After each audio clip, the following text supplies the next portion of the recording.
Salut tout le monde, je me suis acheté cette semaine un nouveau gimbal, tout simplement parce que j'avais envie d'en avoir un pour mes caméras style GoPro, tout bêtement. C'est vrai que j'en ai plusieurs chez moi, j'en achète régulièrement pour différents usages, que ce soit pour le vélo, pour faire des vidéos quelconques, pour du sport ou tout simplement parce que je me suis mis à surf il y a quelques mois. Bon là en ce moment, c'est pas la période idéale, on est en plein confinement, alors lui je l'ai récupéré et vous verrez. Je l'ai déjà ouvert tout à l'heure, je l'avais mis en charge. Et j'ai fait une petite vidéo de son chat pour de son chien pardon, pour une de mes voisines, pas de son chat. Le chat c'est le mien et j'avais pas envie de l'embêter avec. Et le résultat il a été plutôt satisfaisant. Vous verrez ça en fin de vidéo. On retrouve à l'intérieur, toujours classique, c'est la même marque. La marque c'est OM, le iSteady Pro, le numéro 2. Il est plutôt efficace. Donc à l'intérieur, on a un câble qui permet de pouvoir alimenter ce que l'on veut. Tout simplement ici, vous avez la prise USB, c'est de l'USB mini ça, avec de l'USB micro, de l'USB mini à nouveau pardon, avec de l'USB-C. Ici, on a de l'USB micro avec de l'USB classique, c'est pour le recharger. Et bien évidemment, le gimbal en lui-même. Alors, je vais aller chercher une petite caméra d'action basique.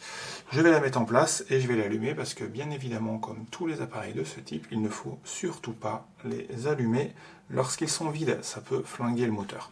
Allez, à tout de suite pour la suite. Voilà. Alors, pour mettre en place, c'est tout bête. On le prend. Le gimbal, c'est important. Vous regarderez dans le mode d'emploi. On met le sens ici, le côté iSteady. Et il faut que ça ce soit à gauche. Donc on met la caméra évidemment dans le bon sens pour qu'elle soit maintenue. Et là, il n'y a plus qu'à visser.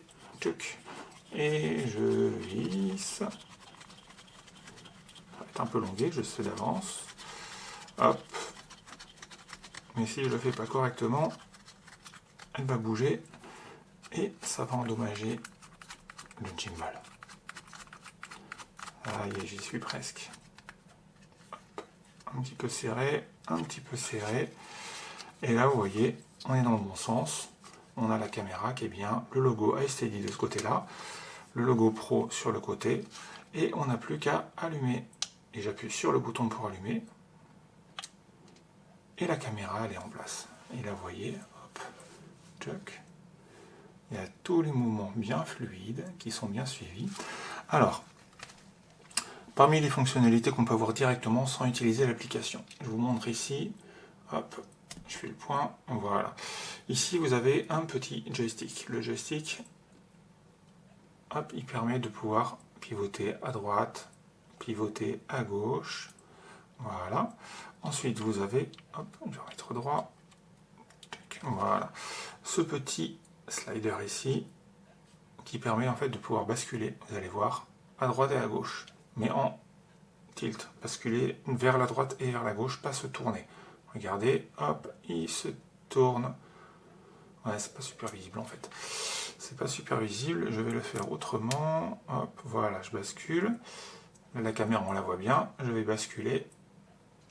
La caméra, elle bascule dans un sens et dans un autre. C'est pas hyper visible à la caméra, j'arrive pas à rendre exactement l'effet que je veux. Mais concrètement, en fait, la caméra, l'avantage, c'est qu'au lieu d'avoir une image qui va être... En fait, voilà, ça va servir à faire l'horizontalité de l'image. Donc là, l'image, elle n'est pas tout à fait horizontale. Je change un petit peu. Et hop, voilà, ça va être un peu plus. Voilà, bah là, c'est visible. En fait, ici, c'est nickel. En fait, si vous voyez actuellement d'au-dessus,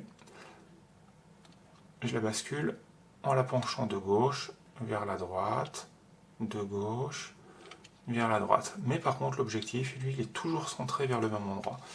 Hop, je refais le point, voilà. Toujours centré vers le bon endroit.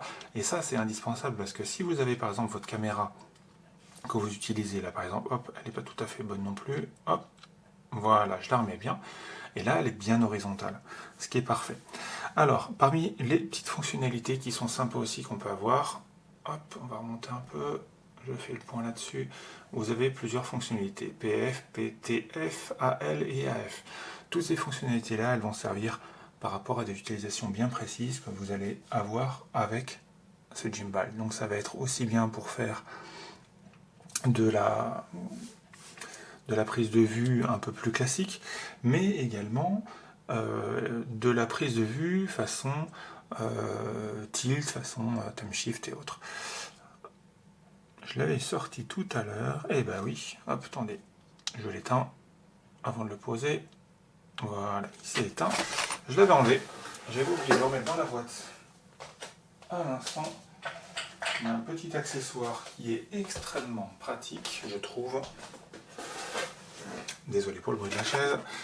C'est celui-là. En fait, ça. Avant de le visser, je vais vous montrer.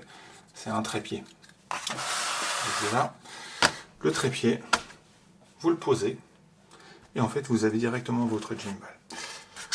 Le gros avantage, moi ça je l'avais découvert de ce trépied-là, c'est, alors vous le savez peut-être, si vous avez regardé d'autres de mes vidéos, j'ai le même gimbal mais adapté à un smartphone.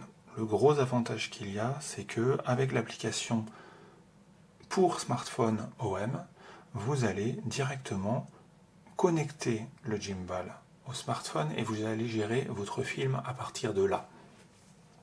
C'est-à-dire que vous allez avoir un système follow me. Système follow me, si quelques-uns parmi vous ont un drone, vous savez à quoi ça ressemble. Vous choisissez une personne dans le lieu où vous êtes, vous appuyez dessus et en fait le drone après il va suivre la personne en se déplaçant petit à petit.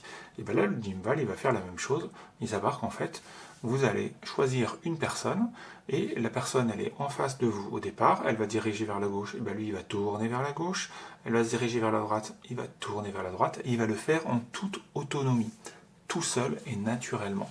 Ce qui fait que vous n'avez même pas forcément besoin d'avoir quelqu'un pour vous aider à vous filmer. Donc vous l'aurez compris, ce modèle là, il n'est pas excessivement cher, hein, il vaut même pas 100 €, il est vraiment extrêmement efficace. Vous avez avec tous les accessoires qui peuvent être nécessaires pour le fixer. Alors ils ne vont pas chercher bien loin les accessoires, hein, vous avez bien vu. Hein. Je l'ai monté et démonté devant vous avec une caméra. Il y a juste besoin de dévisser ici et revisser. Là, je vais le remettre dans la boîte, donc je le dévisse devant vous. Vous allez voir, c'est vraiment un jeu d'enfant et d'une rapidité déconcertante. L'application, je ne l'ai pas connectée. Hop, voilà, la caméra, elle est enlevée. Et il va retourner dans sa boîte. Hop, dans ce sens-là. Dans ce sens-là. Bon, j'ai toujours en doute quand je mets dans les boîtes, en fait, les choses.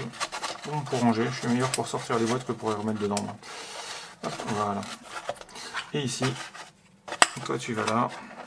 Voilà, et toi tu vas là. Et la caméra, bah, elle va pas dedans. Voilà, vous avez bien compris. C'est un appareil idéal pour toutes les personnes qui souhaitent avoir un gimbal premier prix. Et premier prix n'est pas première fonctionnalité. Il est vraiment très complet et vous aurez tout ce qu'il vous faut dedans. Pour rappel, le carton, si vous le cherchez, il va ressembler à ça. SD Pro de chez OM. Un gimbal 3 axes, vraiment nickel. Petit point positif également, je ne vais pas le ressortir, en dessous ici, pour les gens qui font du ski, des sports de glisse et autres, ou qui ont un trépied, ben vous allez pouvoir le visser directement sur le trépied. Ça correspond à la vis que vous avez sous votre appareil photo et sur votre trépied. Donc vous pouvez le poser absolument là où vous voulez. Allez, à bientôt tout le monde, et bonne vidéo.